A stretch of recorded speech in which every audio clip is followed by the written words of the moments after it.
Qu'appelle-t-on malédiction de la loi? La première des choses à savoir est que Dieu a introduit la loi et la loi s'est imposée à tous les hommes. Et quand nous parlons de la loi, c'est le système que Dieu a introduit, c'est le système politique de Dieu pour le bien-être des hommes. La loi n'est pas venue pour détruire les hommes. Et vous allez voir, dans le livre de Romains, la Bible nous parle clairement, il dit Jésus même n'est pas venu pour supprimer la loi, mais il est venu pour que la loi soit accomplie.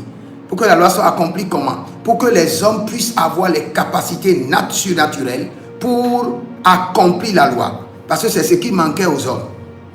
La loi, c'est quoi? La loi, c'est la législature qui organise le péché. C'est clair, c'est la législature qui organise le péché. Quand on parle de loi, il y a toujours le péché. Parce que la loi, c'est une disposition pour amener les hommes à vivre la crainte de l'Éternel, la haine du mal, la haine du péché. Donc la loi te montre, voici le péché et voici les conséquences du péché. Et quand nous parlons de la loi, il s'agit de toutes les dispositions contre ou sur le péché. Dès que Dieu a introduit la loi, tous les hommes sont maintenant sous l'emprise de la loi. La loi a un côté spirituel et a un côté physique. Cela veut dire quoi? Cela veut dire que quand quelqu'un enfreint à la loi, il y a un esprit de la loi qui le punit et il y a un esprit de la nature qui le punit. Quand quelqu'un enfreint à la loi, il y a une malédiction qui doit descendre de l'esprit de la loi et de la nature de la loi, spirituellement et physiquement. Donc quand nous parlons de la malédiction de la loi, nous parlons de la malédiction qui découle de toutes les dispositions du péché. C'est-à-dire que dès que vous vous donnez au péché, il y a une malédiction qui doit descendre. Par exemple, je prends l'exemple. Caïn a tué son frère Abel.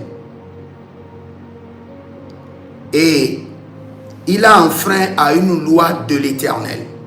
Ainsi faisant, il y a une malédiction qui est libérée sur la vie de Caïn et sur sa progéniture.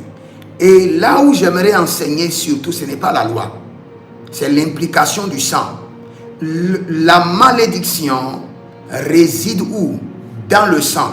Quand on libère la malédiction contre quelqu'un, la malédiction descend dans ses entrailles, vit dans son sang et lui impose la vie et les dispositions de quelqu'un qui est maudit. Donc cette malédiction descend dans le sang et tout ce qui affecte le sang est héréditaire. Tout ce qui affecte le sang est héréditaire. C'est-à-dire tout ce qui affecte le sang sera transféré par le sang de génération en génération.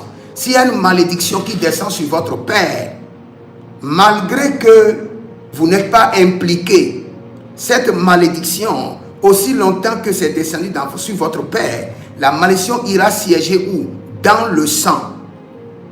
Et tout ce qui affecte le sang affecte toute une progéniture, toute une lignée familiale.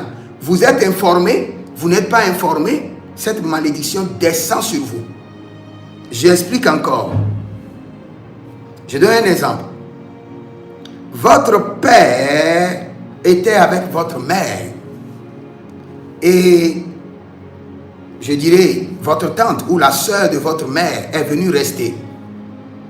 Et il y a eu des problèmes au point que votre père a eu des relations avec la sœur de sa femme. Écoutez bien. Maintenant, le beau-père étant informé a libéré une malédiction sur votre père. Vous n'en savez rien. Cette malédiction ira siéger dans le sang de votre Père. Et tous ceux qui viendront de son sang, de ses entrailles, de sa lignée, seront affectés d'une manière ou d'une autre de cette malédiction. Ils sont conscients ou inconscients, formés ou informés de la situation, ils seront enregistrés dans cette malédiction. Pourquoi? Parce que la malédiction se loge où? Dans le sang. Et est basée sur quoi? Sur la loi. Et quand nous parlons de la loi, cela veut dire que sur la légalité.